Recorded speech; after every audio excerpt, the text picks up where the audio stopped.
હર મહાદેવ. કેમ છો મિત્રો? બધા મજામાં? મારું નામ છે જિગ્નેશ પાઠક. આજે આપણે જવાનું છે ગીરના જંગલમાં ટ્રેકિંગ કેમ્પ કરવા માટે. તો 2 થી 3 દિવસનો પ્લાન છે, તો નીકળી જઈએ થોડી જ વારમાં. આ આપણા બેગ બિસ્તરા તૈયાર થઈ ગયા છે, અમારા બૂટ છે. તો ચાલો ફટાફટ જઈએ અને કરીએ ટ્રેકિંગ કેમ્પ. ને અત્યારે વાગ્યા છે સવારના 7:30 ને આપણે થોડી જ વારમાં આપણે નીકળવાના છીએ ને સીધા પહોંચી જશું ગીરના જંગલમાં. તો અદ્ભુત અને બધું નવું તમને જોવા અને જાણવા મળશે. તો આવો મારો અનુભવ ફર્સ્ટ છે, તમને સાથે શેર કરવા માંગુ છું. તો ચાલો આપણે જોડાયેલા રહેજો ને આપણે નીકળીએ. હર હર મહાદેવ. ગુજરાતના સોમનાથ જિલ્લાના કોડીનાર તાલુકામાં આવેલું જામવાળા ગામ પાસે આ વોટરફોલ આવેલો છે જમજીરનો. તો આપણે ત્યાં જઈ રહ્યા છીએ. સૌપ્રથમ આપણે જાશું વોટરફોલ જોવા માટે, ત્યારબાદ જશું ટ્રેકિંગ કેમ્પની અંદર. તો રસ્તામાં આપણે ગાયો મળી ગઈ ને આપણે નીકળી ગયા છીએ. હવે ગૌ માતાના દર્શન થઈ ગયા છે અત્યારના ભોરમાં. રસ્તો રોકાઈ ગયો છે.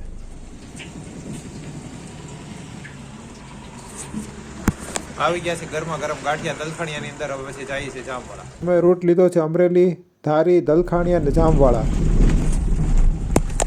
હવે માત્ર જામવાળા છે 7 કિલોમીટર. ઘણું બધું ડ્રાઇવિંગ કર્યા બાદ હવે પહોંચવા આવે. હવે વાગી ગયા છે 12:30. હવે થોડી વારમાં પહોંચી જશું. બપોરનો સમય થઈ ગયો તો પહેલાં આપણે જમી લઈએ.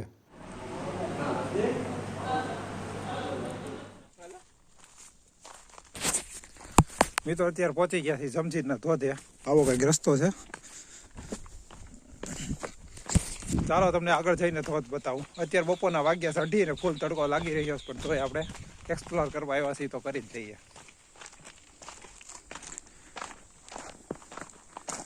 મિત્રો આવી કેડી હોય એમાંથી ચાલીને જવાનું હોય છે. લગભગ થોડુંક કિલોમીટર, અડધો કિલોમીટર જેવું ચાલવાનું હોય છે, પછી તરત આવી જાય છે. બપોરનો સમય થયો છે ને આપણે ધોધ પાસે પહોંચી ગયા છીએ. જોવો તમને ધોધનો કુદરતી સૌંદર્ય બતાવું. કેટલું સુંદર મજાનો ધોધ અહીંથી વહી રહ્યો છે. આ જમજીરનો ધોધ કહેવાય છે. ઘણા મિત્રોએ જોયો હોય છે, જેને ન જોયો એને કહી દો. આ જમજીરનો ધોધ છે, ખૂબ જ સુંદર મજાનો ધોધ. મારી પાછળ તમે જોઈ રહ્યા છો તો વહી રહ્યો છે. જુઓ આ ધોધ છે. આ ભૂરાભાઈ આ ફોટોગ્રાફી કરે છે. હા હા,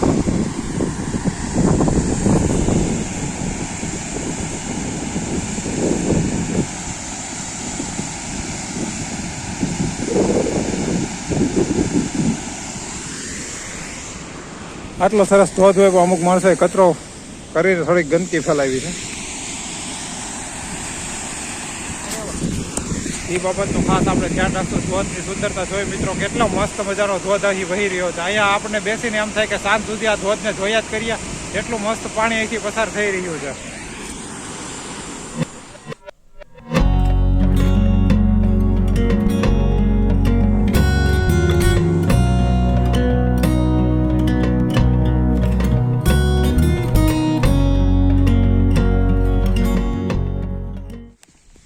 જો મિત્રો, આવી નાનકડી એવી કેડી હોય એમાંથી આપણે પસાર થવાનું હોય છે. રસ્તા થોડાક આવા હોય છે, જોઈ ગયો.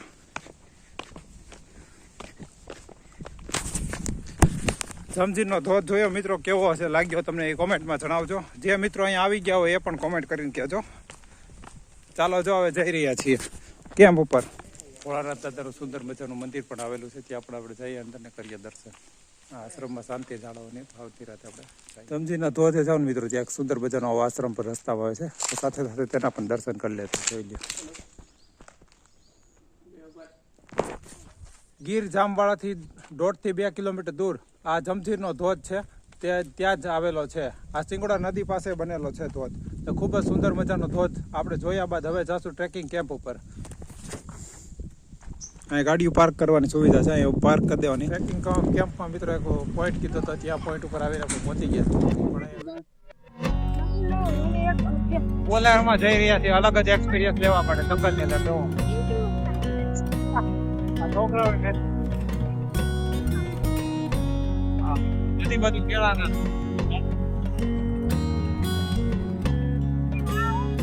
બ્લુ કલર નો આવે.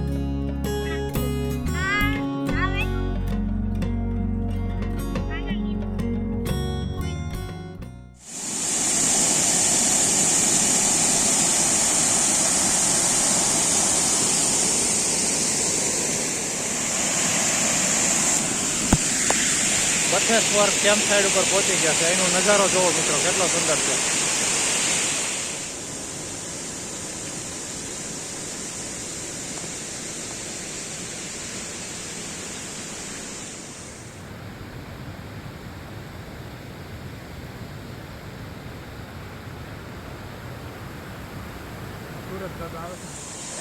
જો મિત્રો સામે પાણીનો ધોધ વહેતો ને એ જમવાની મજા કંઈક અલગ જ છે હો.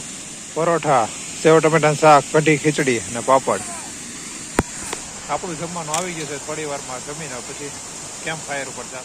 આ ટ્રેકિંગ કેમ્પ જંગલ ખાતા દ્વારા સંચાલિત કરવામાં આવે છે. આ દર વર્ષે આનું આયોજન થાય છે. અમે આવ્યા છીએ વસુંધરા નેચર ક્લબ દ્વારા. આની ફી 2500 રૂપિયા હોય છે. અમે 2 દિવસ માટે આવ્યા છીએ. ટોટલ 35 લોકો છીએ. આ માત્ર ટ્રેકિંગ કેમ્પ નથી, અહીં ઘણું બધું નોલેજ પણ મળે છે. ઘણી બધી એક્ટિવિટી પણ કરાવવામાં આવે છે. ઘણી બધી એવી વસ્તુ છે આપણે ખબર ન હોય પણ જે જોવા અને જાણવા મળે છે. રાતના કેમ્પ ફાયરમાં અલગ જ મજા આવે છે.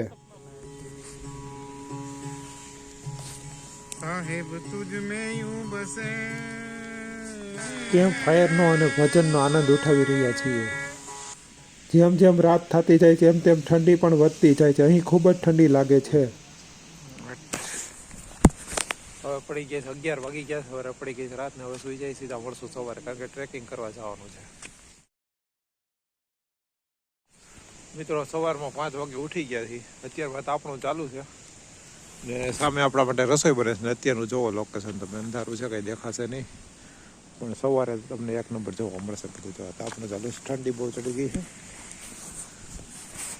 ઠંડી પણ બહુ લાગી ગઈ છે. જો મોફલર ને બધું પહેરી. ગીર જંગલની સવારની સુંદરતા કંઈક અલગ જ છે. આજે અમારે કરવાનું છે બહુ મોટું ટ્રેકિંગ, જે 12 થી 15 કિલોમીટર થશે. અમે જંગલમાંથી થઈને અમે જાશું સિંકોડા ડેમ પર, ત્યાંથી આવશું રિટર્ન. હવે અમે જઈ રહ્યા છીએ ટ્રેકિંગ કરવા માટે. ત્યાં તો વિડીયો શૂટિંગ એલાઉડ નથી, એટલે તમને ખાલી કેમ્પ બતાવી દઉં. કેટલો સુંદર મજાનો કેમ્પમાં અમે રોકાણા હતા. જુઓ તમે, ટેન્ટ હાઉસ પણ એટલા સરસ બનાવેલા છે. અહીંનું કુદરતી સૌંદર્ય પણ એક નંબર છે. અહીં એક મહાદેવનું મંદિર પણ આવેલું છે, જેને બથેશ્વર મહાદેવ તરીકે ઓળખે છે બધા.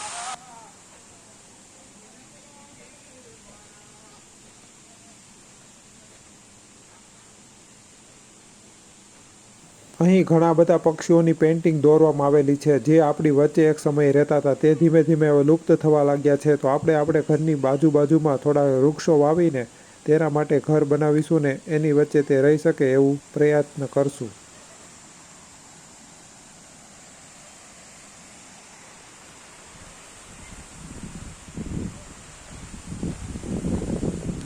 સામે કેમ્પ છે બથેશ્વર મહાદેવની અંદર, અહીંયા નદીનો આનંદ માણી રહ્યા છે. ટ્રેકિંગ કરીને પરત આવી ગયા છીએ. હવે લાગી ગઈ ભૂખ, તો જમી લઈએ. જમીને પછી આપણે સમય થઈ ગયો છે કેમ્પ છોડવાનો. કેમ્પ છોડીને આપણે જાશું ઘરે ને રસ્તામાં દર્શન કરશું 7 મહાદેવના. તો કાર લઈને નીકળી ગયા છીએ, જઈ રહ્યા છીએ 7 મહાદેવના દર્શન કરવા. નજીક જ આવેલું કેમ્પથી 3 કિલોમીટર દૂર 7 મહાદેવના મંદિર આવેલું છે. તો આપણે સીધા પહોંચી ગયા છીએ 7 મહાદેવના મંદિરે દર્શન કરવા માટે, જે એક સાથે 7 શિવલિંગ આવેલી છે. અહીંયા આવેલું 7 મહાદેવ મંદિર, જે પાંડવો દ્વારા સ્થાપિત કરવામાં આવ્યું છે. 7 મહાદેવ ઉદાસી આશ્રમ જુઓ. અહીંયા આવેલા શિવલિંગ જો મિત્રો, એક સાથે 7 શિવલિંગ આવેલા છે ને આ ખૂબ જ મસ્ત જગ્યા છે.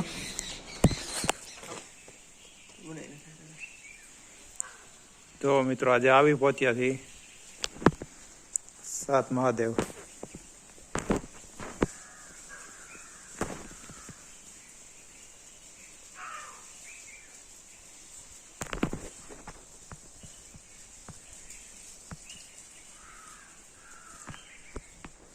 આ 7 શિવલિંગ છે.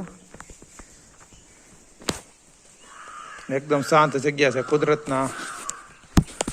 કુદરતના ખોળે હોય તેવું લાગી રહ્યું છે. આજે ટ્રેકિંગ કેમ્પ પૂરો કર્યા બાદ આપણે સીધા પહોંચી ગયા છીએ અત્યારે 7 મહાદેવના દર્શન કરવા. તમને મેં દર્શન કરાવ્યા. આ સુંદર મજાની જગ્યા છે.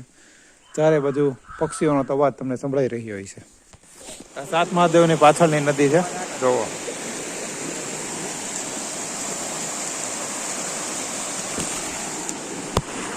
કુદરત અત્યારે એનું કામ કરી રહી છે, આપણે અત્યારે આપણું કામ કરીએ છીએ. જો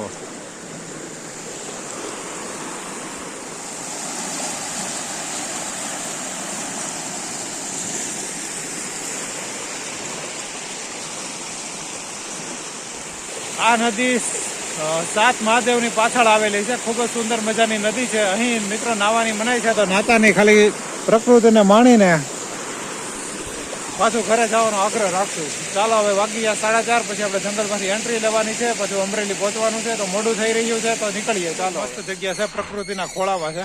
અહીંયા આવો ત્યારે ખૂબ જ શાંતિ જાળવવી ને પ્રકૃતિને માણવી, બીજું કાંઈ કરવા નથી થતું મિત્રો. આટલું આપણે બાબતનું ખાસ ધ્યાન રાખશું ને પ્લાસ્ટિકનો કચરો ફેલાવશું નહીં, કારણ કે જંગલમાં આપણે પ્રદૂષણ નહીં કરીએ એ બાબતનું ધ્યાન રાખશું. અહીંયા તમે આવશો ને તમને નત નવીન પક્ષીઓના કલરવ સાંભળવા મળશે. ચાલો તો આપણી ગાડીઓ થઈ ગઈ છે રેડી, હવે આપણે નીકળીએ.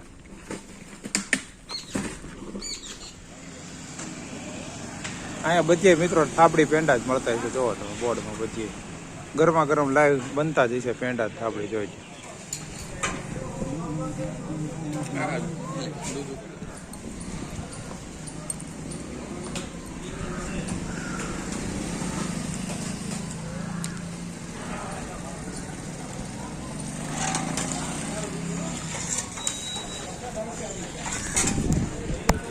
જો મિત્રો અહીંયા ગરમા ગરમ થાબડી અને પેંડા મળે છે. આપણે થોડાક પેંડા થાબડી લઈ લઈ, જામવાળા આવ્યા છીએ તો યાદી રહી. ને પેંડા પણ એક નંબર આવે. તમે અહીંયા આવો ત્યારે ટ્રાય કરજો, પેંડા બહુ સરસ મળે છે. 300-400 રૂપિયા જેવીની કિંમત હોય છે. અલગ અલગ ક્વોલિટીના પેંડા મળતા હોય છે. હાલો થઈ ગયા છીએ રેડી ને હવે નીકળવાનું છે, કારણ કે જંગલનો રસ્તો બંધ થાય પહેલાં આપણે ઘરે પહોંચી જઈએ.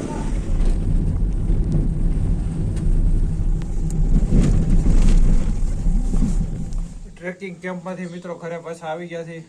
ટ્રેકિંગ કેમ્પનો વિડીયો મિત્રો તમને કેવો લાગ્યો? 7 મહાદેવ તે વિડીયો નદીના કિનારે બનાવ્યો તો એ વિડીયો કેવો લાગ્યો એ પણ જણાવજો. અને વોટરફોલ, જમજીરનો વોટરફોલ એનો સરસ મજાનો પણ વિડીયો બનાવ્યો છે. એક જ વિડીયોની અંદર 3 વસ્તુ આવી ગઈ છે, તો એ તમે મને કહેજો કેવો લાગ્યો.